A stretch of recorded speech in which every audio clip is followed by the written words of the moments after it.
India, Justice Rohinton Nariman, or Edward Rohinton Nariman to enlighten us with his unparalleled knowledge of our religion.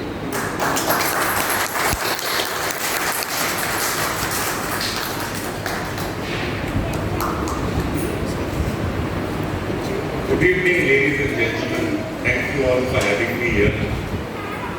I really belong to this place because ever since I have been in Mount Abu with my wife since 1980 and built my first house here, I actually feel as if I belong to both Mount Abu and Abu.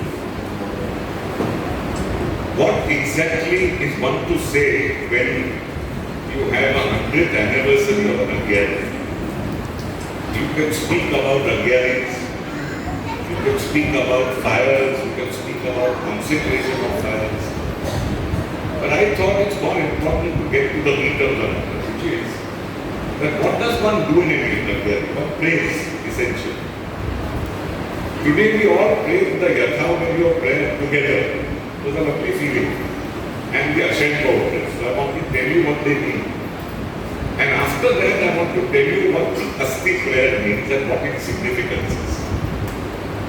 Now, first and foremost, the Ashenko prayer is a very simple prayer which really revolves around three words. It revolves around Asha, which is truth, as simple as truth. It revolves around Kusta, which basically is happiness. And it revolves above all on the fact that you must do it for its own sake. So it's a very short and very beautiful prayer which only reminds you what the end of the Yajashni tells us. Now, the Yajashni is a compilation of 72 chapters which all of us have to study before we become priests and then spout it on a given day. The colophon of the end tells us there is no path other than the path of truth. All others are false paths. So, the Ashenko prayer essentially tells you that truth alone is good. Indeed, it is best. It's the highest that man can aspire towards. It alone leads to happiness as opposed to pleasure, because happiness is something which is everlasting. Pleasure is something which comes and goes. So the first important thing is to have the contact between truth, the hard way, that is moving towards the path of truth and moving on the path of truth, which is the hard way, which alone leads to happiness. Not only does it lead to happiness, but if you do it for its own sake, it will give you gifts of a fantastic order. So, basically the Ashenko prayer is only telling you, follow the path of truth. Do it for its own sake because it is intrinsically good to do it for its own sake. It alone gives you happiness. The Yathavamyo prayer is in three parts. The first part reaffirms the path of truth. And this it does beautifully because it tells you that just as a person who wields power, like let us say some minister, just as a minister appears to you to be all powerful and somebody that you should aspire to become, it says don't aspire to become the minister. Aspire to become a person who follows the path of truth. So it is only reaffirming the Ashenko prayer, but beautiful. It is telling you, do not follow the path of power. Follow the path of beauty. And the path of beauty must be followed along the path of truth alone. So it's a reaffirmation of the Ashenko. The second part is extremely beautiful because again it tells you that the good mind, that is your own mind, will give you certain gifts. First obvious gift is the gift of happiness. If you don't have happiness, you have nothing.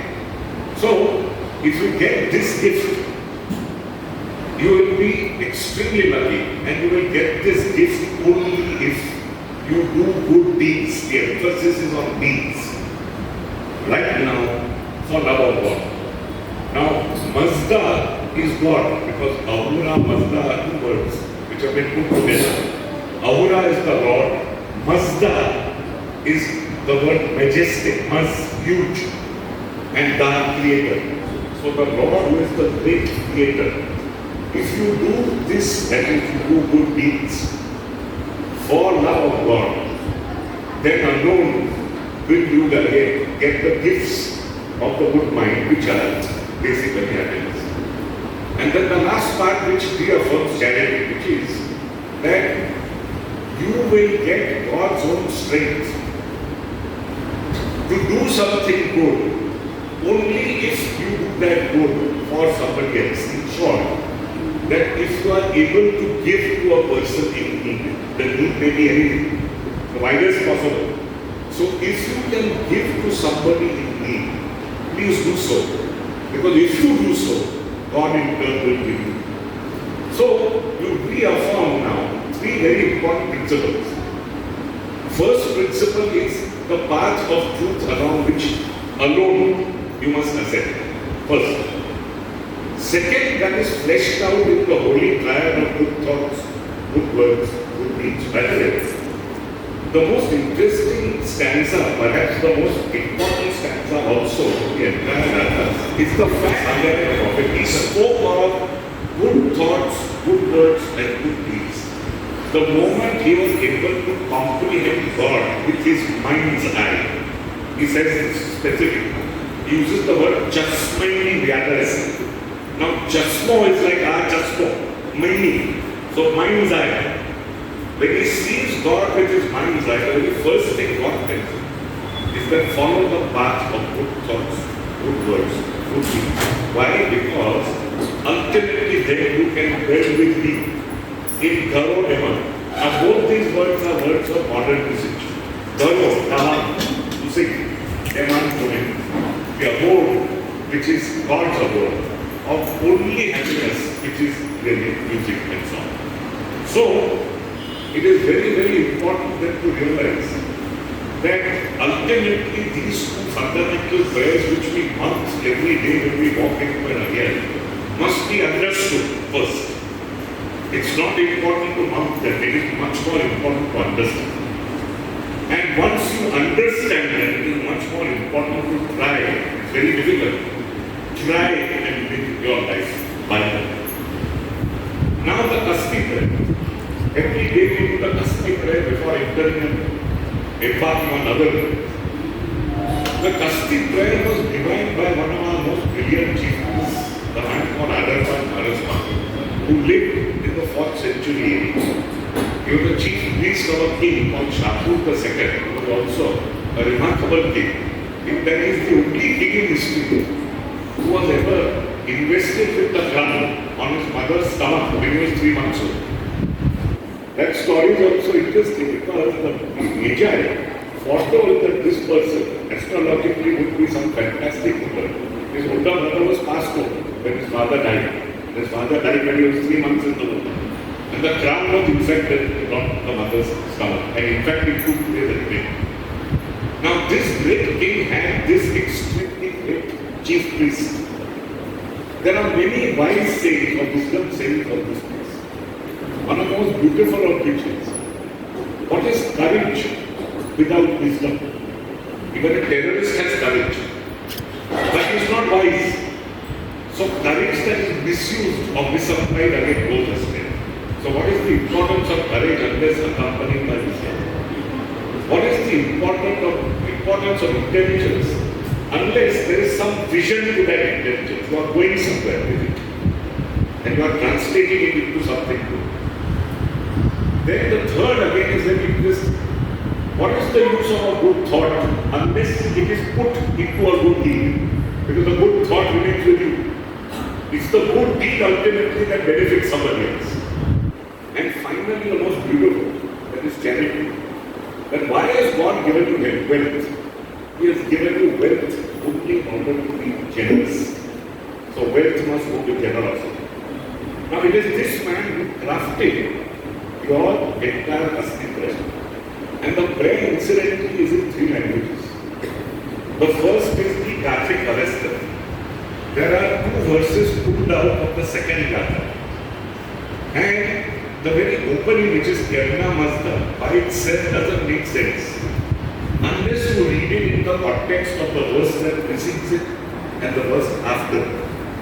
Gyana Mazda in essence only means this, that who will come to my aid, O Lord, when I am threatened with violence? Now why should you be threatened with violence? First question. Keep that in uppermost account. So please come to my aid when I am threatened with violence. First. And who will come to my aid? Atrascha manangascha. This is very abstruse.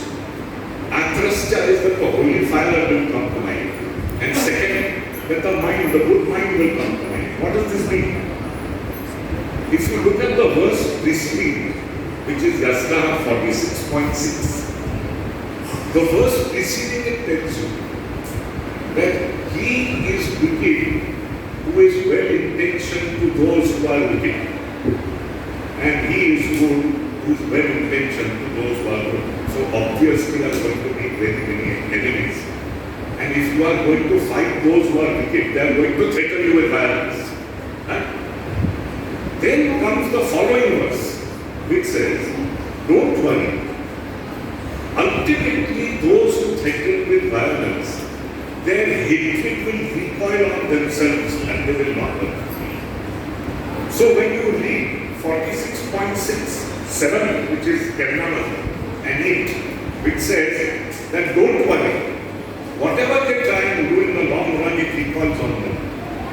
And finally, you have to rely upon yourself and the strength of character which comes with following the path of truth. So, the Gyana Mazda prayer is a very basic prayer picked up by this great chief priest. It doesn't make sense, as I have told you, unless you first study the gathas and unless you know the context in which the verse itself occurs. Then occurs a second verse also pulled out from Kusta Vaidika. This time it says, your own inner voice, that is Sarosh, is something that will guide you throughout. And it will also guide you through a Ratu. Now, Zartustra is described as a Maharatu, a prophet. So, you will get guidance from persons who are more learned than you also. So, the second verse tells you that. The third part is taken directly from the Vedanta and has no direct relevance to us here, which is just that. Whatever evil there is somehow rushes away to the north. And it must rush away to the north. The prayer is, please do not destroy or in any manner harm the most beautiful creation of Allah. So this is your fundamental Gyana Mazda prayer. Let me choose that. Incidentally, there are already two languages in it. There is Gartik Avesta and then there is Avesta. And finally, there is this one beautiful line. Namascha ya Armaiti Siddhacha, which is again one line put down from one stanza of the Sveta Mayugatha, 49.10, which only says, Nemas Nammana, Namascha ya Armaiti Siddhacha, which means, be humble in all your endeavors and right-minded, Almighty. So, the Gyana Mazda prayer in short is a prayer which tells you that yours is a very active fighting of evil for which you will be in trouble. But don't worry, you must have the strength of character to fight it. And always remember that the man who does evil has evil recoiling on him. Second part is, in any case, if there are persons who are more learned, then you please try and understand from them how to follow this one. And then finally the last, most important, to be humble throughout inner endeavors and right-minded as opposed to wrong. The Auramasta prayer is a prayer which is in Pallavi, which is a completely different language. It's like the spoken language of today. It's like English or Gujarati today. So, this is composed by the great chief priest himself, Adar. And all it tries and tells you is that these are the types of evils to stay away from. And in this 11 of them, Nariman, which is the embodiment of evil itself, Nariman. Daivan is the belief in many gods, there is only one God. don't believe anyone. Dhurjan, a person who doesn't tell the truth but who lies. Jaduan, obvious. Sorcery, magic, etc. Then you come to the word Dharman. Now, Dharman is used twice. So, he's emphasizing that the worst form of evil is to be a Dharman. What is a Dharman? A Dharman is a person who turns away from the religion. Because if you turn away from the religion, you are rudderless. You have no concept of ethics, you have no concept of anything. So it tells you, Bhajaman, Daivan, Dhurjan, Jaduan, Dharman. Then Ikan, Kalefan, which are again very difficult concepts to follow. If something wrong is going on, don't be willfully deaf. Shut your ears to the run away. Equally the second term, don't be willfully blind if you see something wrong going on. Try and help in whichever way. So Ikan, Kalefan. Sastaran is very important, particularly in these times. Do not allow tyrants to rule you. A Sastara is a tyrant, a person who has no right to, given up his right to. Gunegar, a sinner general. Ashmoga, a person with no respect for truth. And then again, that one. Second, that don't turn away from the religion ever, otherwise, ultimately you are rudderless without ethics and without any ultimate plans in which you ultimately go to heaven and reach. So, keeping this in mind uppermost, and then of course the second part of the Pada is the fact that you genuinely turn back from all the evil you have done. You repent for everything you have done. And genuinely therefore want to move forward by leaving abjuring this evil and moving on the path of truth, which in Pallavi is Manashti, Gavashti, Punishti. Same as Uvatta, Utta, Uvashta in Avesta. Having finished this, the great chief priest then goes to the confession of the faith, which again you find in chapter 12 of our Yajashtika. And it's the last part, so it's picked it up exactly as it is in Avesta. And Jasami Avange Mazda is no part of that prayer, but all that it means is, come to my help, O Lord. And then you declare openly that you are a follower of one God, that you are a follower of the path that Zarathustra has pointed out. And then come the key words. Key words are Frasmayogedram, Nidhas Naitishan first. Frasmayogedram is a person who binds others. A person who sees that others don't quarrel. So it's a person who puts an end to quarrels and tries to bind persons. Nidhas Naitisha, Gandhiji's first principle, non-violence. A Snaitisha is a sword. Never use that sword. Put it in its scabbard. Nidha Snaitisha. Khait Vadatha. Khait Vadatha means giving of yourself to others, being selfless, very difficult. And of course, the Shanam, which is the path of truth, return. So, every time you enter an adhyaya, please try and keep what I tell you in mind. First, what is your Yatha value and Hashem prayers? If I may just summarize them once more so that it enters completely. First, the path of truth, the Hashem prayer. It alone leads to happiness. Please do it for its own sake. Yatha value of three parts, if you remember. First important part is don't follow the path of power. Everybody thinks that being a hotshot minister, etc. is a big thing. It's not. In the long run, it is not. It is determined. What is important is please follow truth. Emphasis on truth. Second part, only good deeds done in this life for love of God into anyone. And the third, ultimately, if you give somebody in need, you will get return from them. So if you keep these precepts before you, every time you step into an adhyaya, it is very, very important because it will then translate itself into the way you live. Because that's the idea of the prayer. Idea of the prayer is not to recite it and forget. Idea is to follow it. equally, every time you say the Kusti prayer, please remember, it is in 3 separate languages. It is devised by a genius. And the importance of that prayer is in first trying to fight evil, which is a very, very difficult thing. Try and do it to the extent possible. And if you do it, please remember, you are only yourself to rely upon. And you have this one thing, one great thought, which is ultimately that evil will recoil on the head of the guy himself who is trying to do this. The Auramasta Bhara read the 11 types of evil that you must stay away from, again done by a genius. And most important, never stray from the faith. So if you stray from the faith, you are adults. And finally, the confession of the faith said that you honestly believe this. And what you must try and do in life is not be quarrelsome, but try and bind people together. Never be violent in trying to follow something that you want.